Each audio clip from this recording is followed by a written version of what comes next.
Forget frequently asked questions. Common sense, common knowledge, or Google. How about advice from a real genius? 95% of people in any profession are good enough to be qualified and licensed. 5% go above and beyond. They become very good at what they do, but only 0.1% are real geniuses. Richard Jacobs has made it his life's mission to find them for you. He hunts down and interviews geniuses in every field: sleep science, cancer, stem cells, ketogenic diets, and more. Here come the geniuses. This is the Finding Genius Podcast with Richard Jacobs. So this is Richard Jacobs with the Finding Genius Podcast. I'm doing a series with several economists. So I have Professor David Berger. He's an associate professor of economics at Duke University. And we're going to talk about monetary policy and housing and labor and finance and things like that. So, David, thanks for coming. How you doing? Doing well. How are you? Good. Yeah, the reason I wanted to do a series and speak to a bunch of economists is, I'm asking myself every day, what's going to happen with the economy, especially with the coronavirus. And, and I find that most people I talk to either don't want to contemplate what's going to happen, or they just throw their hands up. They say, I don't know. So I figured I'd ask economists because they think about stuff like this all the time. So that's, part of the reason I wanted you on, if you're okay with that. Totally fine with that. Economists do like to equivocate though, so maybe I won't give you the straight answers you desire, but I'll do my best. Well, no problem. Well, tell me a little bit about what you typically think about in the economic context, and then, how do we relate that to what's happening today? Sure. So I research. I'm what I would call an empirical macroeconomist. So I'm sort of a generalist. I research a variety of topics, typically on the interactions between government policy and the housing markets, and issues around imperfect competition in the labor market. So that's a big word. It just means that there's some firms that have a lot of power to set wages, and we want to kind of understand their economic effects. So those are some of the two big questions. Okay. So maybe housing first. So does the government have a goal in terms of housing? Is it that they'd like every family, the head of the household to own a house? Is that their goal? Like 100% home ownership if possible, the American dream, or do they even have a goal? That's a good question. That's not stated, although you would arguably think that given like the huge government subsidies we have towards home ownership. I mean, primarily through the home interest mortgage deduction, which essentially subsidizes people to buy bigger homes and to be homeowners. It makes it cheaper to own than to rent. So I do think there is like a fair amount of government subsidies that would make you think that that's what the government wants. Although more, I guess I focus less on the structural issue, like sort of the long-term issues. I focus more on like how they intersect with like cyclical policies. So like what happens in recessions? What should we do? How do we want to like prop up housing markets? How does monetary policy work through the housing markets? Things like that. Yeah, like right now, and this is, armchair economics for me, but, I see all the stimulus money. I see the interest rates are zero, and they've been so low for so long. So I'm seeing like a boom right now in refinances and purchasing, et cetera. But I have the feeling, and I don't know if this is right, like I don't see how interest rates are going to stay where they are. So I think that once they start rising, the housing market, has not been used to any interest or very high interest. And it's going to like go into a shock and a downturn. And I don't know when it is, but that's my guess. I don't know. What do you think? I mean, I think for sure, currently housing markets are being propped up by like historically low interest rates. I mean, I can only speak my own experience. I bought a home for the first time in November, and I'm already trying to refinance because rates have fallen even further, and it's like just incredibly cheap. But you're absolutely correct. I actually wrote a paper recently with some co-authors at U Chicago and in Northwestern, where we look at like these sort of issues, which is that if you look at like mortgage interest rates or long-term 30-year interest rates, they've been falling for 30 years, right? And so what does that mean? That means it's like there's been these sort of like positive headwinds towards allowing people to just like keep to buy housing. And what's going to happen? Nominal rates can't go below zero really, or not that much below zero. So what's going to happen now that they kind of reached historic lows? And we've been trying to think about that kind of question. And what does that imply for what the Fed has to do going forward? Well, I remember in like 2007, 2008, the lending rules appeared to be really lax. And I guess that was an additional, way to facilitate home ownership, probably a self-destructive one, as it turns out. But maybe that's what's next. I don't know. There's a loosening of the Totally recession. true. I mean, so I worked on another project. There was a policy that they enacted in 2008 through 2010 called the first-time homebuyer credit. So the idea of this was the government would give you $8,000 to go buy a house if you hadn't bought a house before. And I think the idea was that since a lot of the crisis and the Great Recession originated in the housing market, this was going to sort of throw water into the flames to try to quell it a little bit. But to your point, the first form of that policy was a non-refundable tax credit that basically is a loan you had to pay back, and not that many took it up. So the government would give you $8,000, but you had to pay it back. When it really started to take off was when they allowed you to borrow the money up front and use it directly on the down payment. That's when it really, really took off. Because basically for most people, the main constraint of buying a house is putting the money up front. Right, the down payments and everything, yeah. Exactly. So once the government finally figured out how to target it, that really had a big effect. Because if you're buying, let's say, a $200,000 house, $8,000 is a lot of money, but it's only 4%. But if you're buying a $200,000 house and you're buying it with what's called an FHA mortgage, which is the primary mortgage for first-time home buyers, you can put as little as 3.5%, 4% down. Basically, the $8,000 covers that whole amount. So that really amplifies people's ability to get into the housing markets. Now, whether or not that was a good idea is an entirely separate question. But I agree with you. If you lower down payments, it would definitely increase home ownership.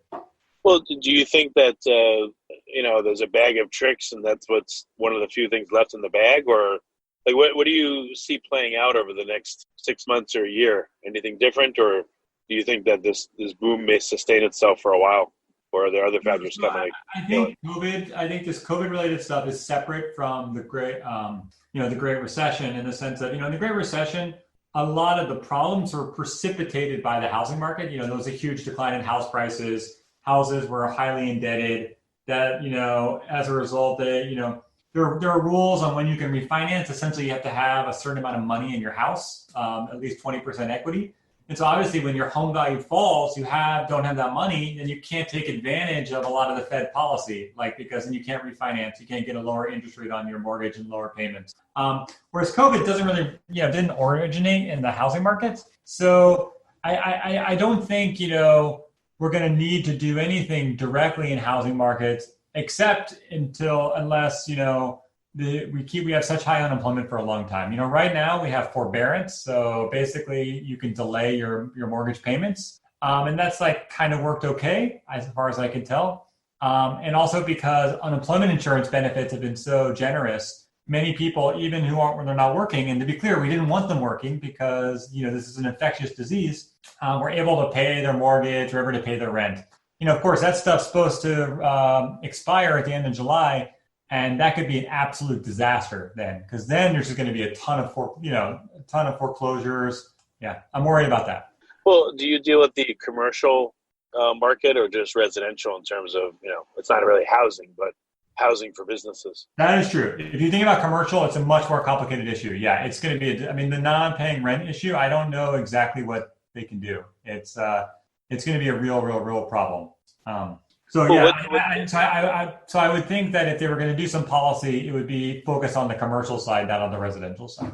Okay, I don't know if you ponder the commercial side very much, but if not, to your mind, are there any home policies that seem to work well in the past, even distant past, that should be revived, or do you see that there should be any revision of government policies towards home ownership now, or just leave it alone?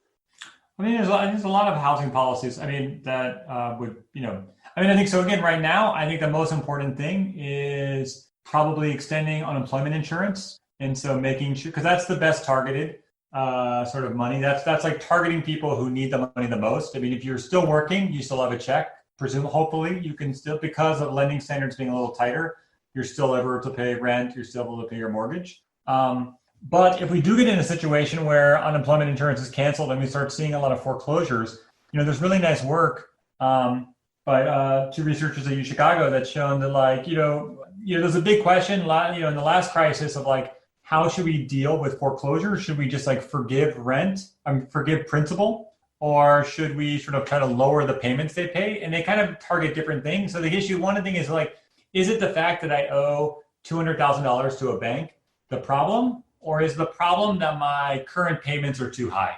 And they find that basically the problem is the payments are too high. If you lower people's payments and give people more money, more liquidity, you just lower foreclosures. And that's true on a number of dimensions. So I think if we get into a situation where we start seeing foreclosures rising a lot, I would strongly be in favor of government policies that would lower payments. Yeah, that makes sense. That ties directly into them preserving what they have.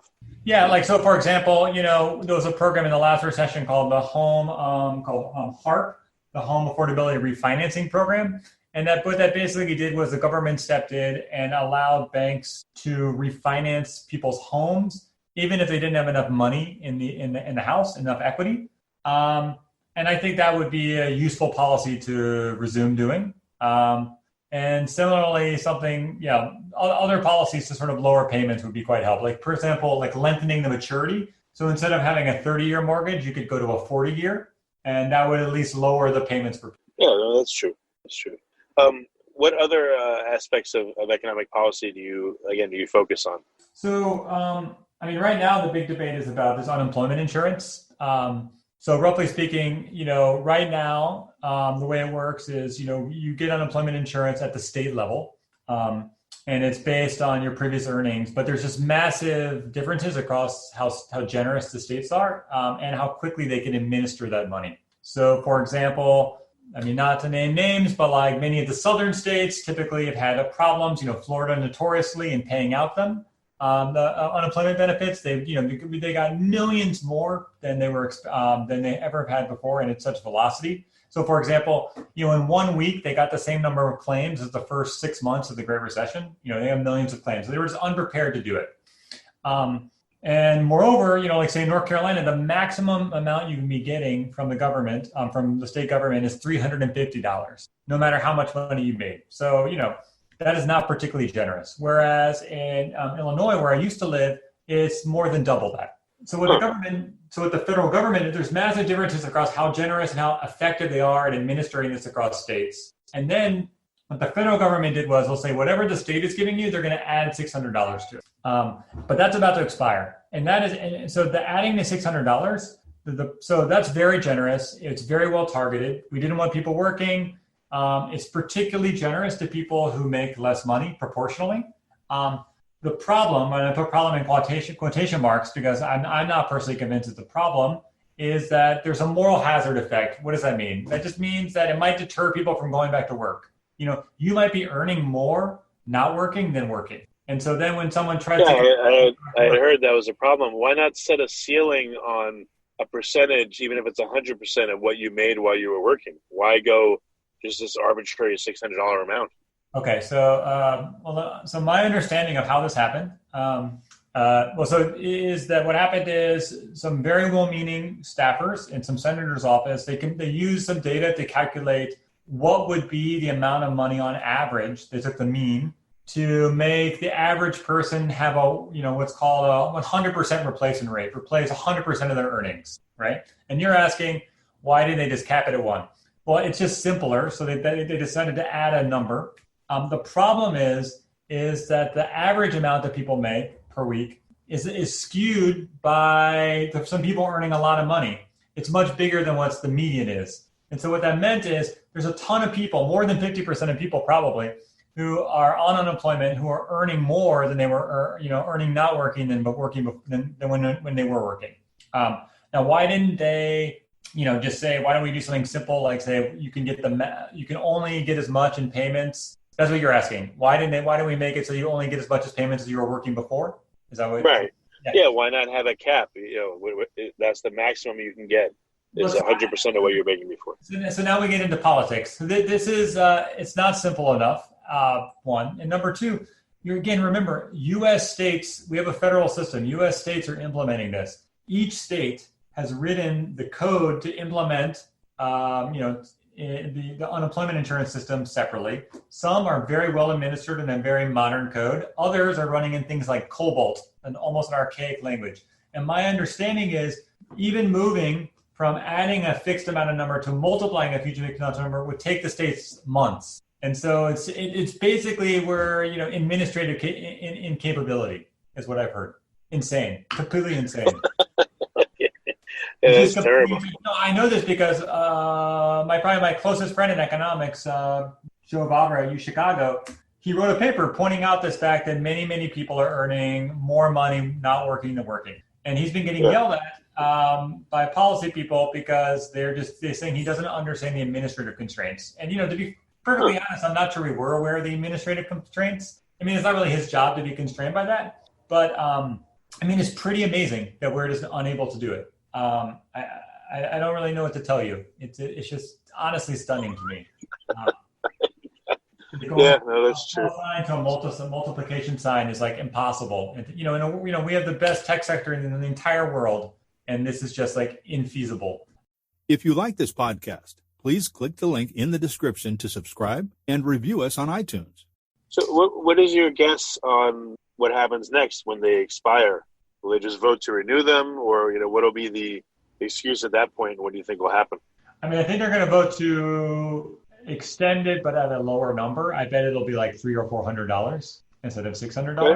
Okay. That would be okay. I think it would be incredibly damaging to not do it, because that is, so for example, the reason why we know that it was very generous is it just showed up in the national statistics. If you looked at the personal savings rate, it went up. Which is basically how much are people saving as a fraction of their income? It went up 30% in April. Now, part of that is everyone's home. We can't go to a restaurant, you can't spend the money. But a lot of it is that some very, we had a very progressive UI system. It was really, we gave a ton of money to the lowest end of the income distribution. So what I'm concerned about is now that people are kind of working, and if we cut it off completely, these people are going to be very, very desperate. And to be clear, I think there's one other aspect of COVID that makes it, so the traditional argument is, I don't want to deter people from working. And that makes total sense to me in normal times. But right now, there are these externalities from working. If you work, the whole point is that we don't want you to infect other people. So what we don't want is a lot of very desperate people going back into the workforce while infected because they are unable to get unemployment is not generous enough. We already have public health crisis is bad enough as it is already in America. We don't need to make it worse. I've started to see bankruptcies now hitting the news like every day, multiple ones. What's your thought on if these bankruptcies continue and accelerate and become pervasive? I think that'll mean jobs not available. Yeah, so which means people won't be able to spend. What do you think? Many of the president's advisors were celebrating the last jobs report because on paper many people were hired back. But the truth is, if you look at the number of permanent job losses, it's increasing every month. And your point, it's every day you look around. I don't know where you are right now, but in Durham, restaurants are closing, and that may be permanent. Once you go into bankruptcy, it's hard to reverse that. Yeah.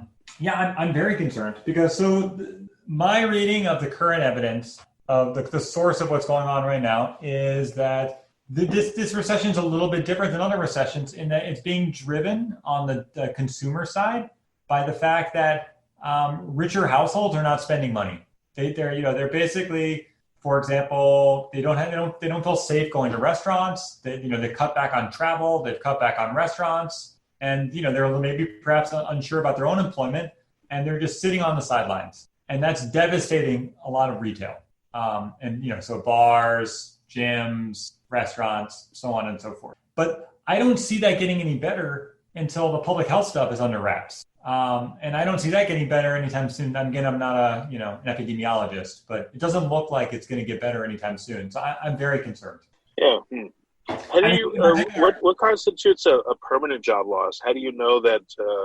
Where does that data come from? How do you know if something's a permanent job loss or not? Oh, so mostly just when you're laid off, they ask if you're likely to be recalled or not. For example, at the beginning of the COVID, my wife was, her employer shut down, but they knew that they were going to be recalled. Does that make sense? But sometimes they say, your job is no longer there. That's what I mean by a permanent job loss. Oh, okay. But there are figures kept of which jobs are permanently lost and which ones are just temporary? Yes, there are. Okay. Yeah, well, that's not mentioned.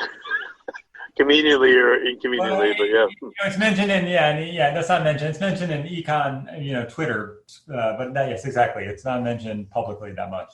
But no, I'm very concerned. I mean, honestly, like if you think about the public health challenges, I mean, I just don't know. Like, it doesn't seem to me safe to go to restaurants and eat inside, or go to a gym and work out inside. And I don't know when that's going to get better. So I don't know what to do about those businesses, unless the government wants to bail them out, which I don't know what to do about that. Well, I can see locally, I'm in Austin, Texas. Mm-hmm. So I can see locally, like, businesses don't know what to do either. Like, I'll look at a strip mall of 10 businesses, and every different business does things in a different way. Some will let you in, some won't. Some will only do curbside, some won't do anything. So, like, no one knows what to do. There's no clear guidelines. So everyone's doing something different at different times. That's what I've observed, at least. No, exactly. I mean, look, my thought was probably the most, again, given the administrative constraints I mentioned before, we can't just reinvent new programs right now because that's just not going to work in real time with the speed at which we need to execute this stuff. So, I mean, my plan would be for restaurants, my sense is that, they can't be profitable, operating at, 50% capacity, which is kind of what they need to be doing for public health reasons. So you probably need to have some of the workers on unemployment insurance. And then we need to extend credit to these businesses to basically keep the overhead afloat. The current PPP guidelines were much more about maintaining payroll, but less about rent and like fixed costs. And I think they're going to need to extend money for rent. Otherwise, as you pointed out, we're going to have a catastrophe in the commercial real estate market too. So I just think there needs to be much more government assistance in that because realistically, in North Carolina, and I can't speak for Texas, but just like it seems like Texas has the same issues, we're going to need to provide much more support to those workers and firms to sort of stay around because, once you go bankrupt, once they close down, you lose a lot of disruptive stuff. Like we think COVID's going to end eventually. And so we don't want all these restaurants, all these businesses to go out of business because once they stop, it's just really hard to start it back up again. But I mean, the other thing that we need to be doing that I'm super concerned about is opening, elementary schools. So many people have young children. I mean, I don't, but many people do. And my understanding is it's quite hard to work from home. Even if you're lucky enough to work from home, it is quite hard to do so with children running around. I just cannot believe we're not like spending a huge amount of resources, federal resources, trying to figure out how to make it safe for kids to go to school. Because, you miss school for a year, that's, it's a permanent effect on your whole like lifetime human capital, how much stuff you know. So it's a problem. Yeah, the socialization component too. It's terrible to have kids not being able to go to school and see their friends. They didn't do anything and they don't seem to be affected nearly as much by this. But, you don't want to send them back to like maximum security prisons where they sit in a cubicle. They can't interact with other students and it's terrible. Right, exactly. And because kids are, less at risk for, of the adverse health consequences of COVID, having them play with each other doesn't seem that big a deal. Obviously, you just need to have to be a little more social distance. But my understanding is, online learning doesn't work that well for people in like second grade. Maybe in high school you could do it, or late middle school. But you just can't. People have to work, and if you can't work, you just can't work the same way with having your kids running around. So I'm just surprised that we focus so much effort on retail and less on this issue, since this affects like 20% of the workforce. So do you see any other major forces coming to play over the next 6 months or a year? Like what, I know it's a guess, it's prognostication, but what do you think will be some of the biggest movers over the next year? Movers of what? What do you mean? Of the economy in general. Like, what do you think it's going to morph into based on what it's already done? What do you think it'll look like through? You think it'll be stable through the election, and then after the election, depending on who wins, it could radically change, or do you think it's just going to, it's going to go up or down or sideways, or what's your guess from here? If you try to prognosticate, I think it's going to muddle along. That would be my guess. Although if they don't extend, much more federal support to the state governments, then it could be very, very bad.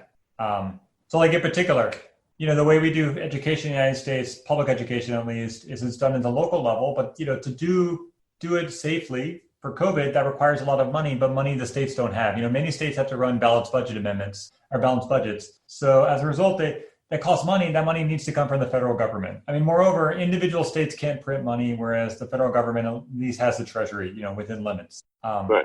So I suspect that it's in everyone's interest for some sort of additional unemployment insurance. There will probably be another stimulus check, and they will give aid to the state governments. And that will be enough, not quite enough, but enough for things to muddle along, but not get dramatically better. I'm not super optimistic about the fall. Because again, I think, I'm curious what your experience is in Austin, but here, there was a quarantine. I don't think it was as, people took it seriously for sure in March, but I think there's a certain element of self-quarantining going on right now. So for example, me, I don't personally feel comfortable eating inside of a restaurant right now. And so unless things don't change, I just don't see how, my wife and I, we take out food once or twice a week, but I don't think we're not spending nearly as much money on travel and retail and things like that.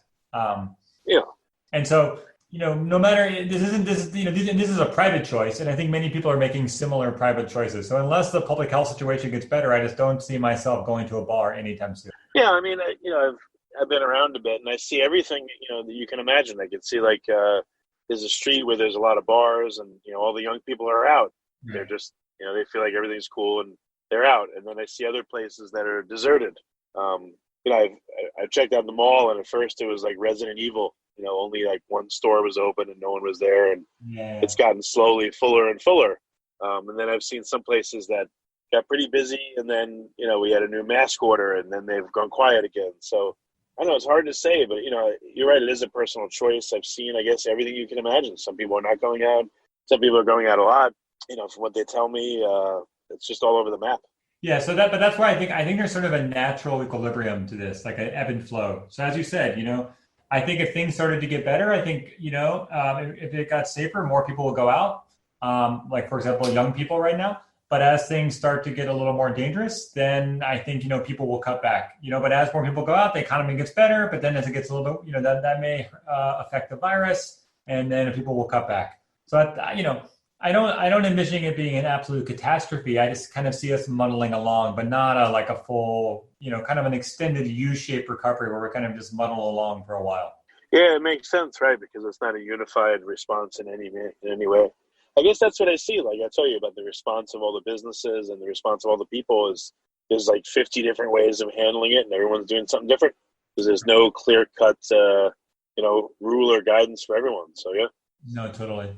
It's a real shame. A lot of people spent their lives building businesses and then a once-in-a-lifetime event, let's hope, comes, so. Yeah. Well, very good. What's the best way for people to find out more about your work, your papers, your thoughts? The best way is, I have an online web presence, mostly a web page. You can just Google me, David Berger, and I come up on Google. Maybe one day I'll actually join Twitter publicly and get in the fray. But for now, just enjoying being a lurker. Well, very good, David. Thank you for coming. I appreciate it. Yeah, thank you. It's been fun. I appreciate it. If you like this podcast, please click the link in the description to subscribe and review us on iTunes. You've been listening to the Finding Genius podcast with Richard Jacobs. If you like what you hear, be sure to review and subscribe to the Finding Genius podcast on iTunes or wherever you listen to podcasts. And want to be smarter than everybody else? Become a premium member at findinggeniuspodcast.com. This podcast is for information only. No advice of any kind is being given. Any action you take or don't take as a result of listening is your sole responsibility. Consult professionals when advice is needed.